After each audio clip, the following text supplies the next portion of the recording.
Sicurezza sul territorio, inaugurato il nuovo commissariato di Portogruaro. Il neoquestore Roca auspica maggior collaborazione coi cittadini.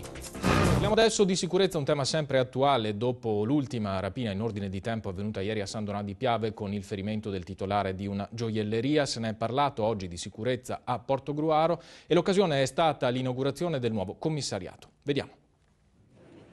La nuova sede del commissariato di Portogruaro è finalmente stata inaugurata dopo i ritardi burocratici che ne avevano fatto slittare l'operatività per quasi un anno.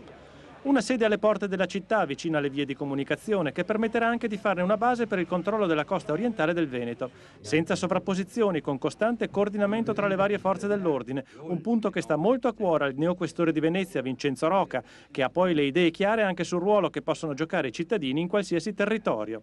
La percezione di sicurezza non è strettamente collegata all'andamento della delittuosità. Il cittadino deve avere sicurezza e quello gliela vogliamo garantire. Nello stesso tempo, oggi al sistema sicurezza partecipa anche il cittadino. Informare le forze dell'ordine, consentirci di orientare al meglio il nostro apparato di prevenzione e di repressione. Questo chiediamo ai cittadini e questo si chiama sicurezza partecipata.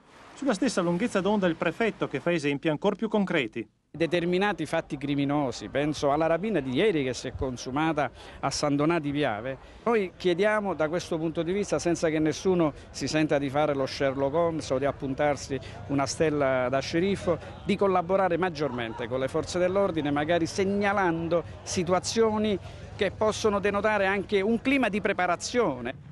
È vero, anche se ogni territorio tende a declinarla a modo suo, in effetti la sicurezza è un'esigenza complessiva del Paese. Laddove c'è una sicurezza complessiva e generale ci sono condizioni di sviluppo economico che non creano contrasti, e difformità sul territorio nazionale anche per quanto riguarda quella sicurezza percepita. Una sicurezza che di questi tempi si nutre anche di soluzioni di compromesso. La nuova struttura di Portogruaro ha locali sicuramente più accoglienti, ma un ufficio stranieri ancora inadeguato rispetto alle esigenze amministrative dei circa 4.500 migranti che vivono nella zona, e mancano ancora camere di sicurezza vere e proprie a causa dei limiti dell'edificio.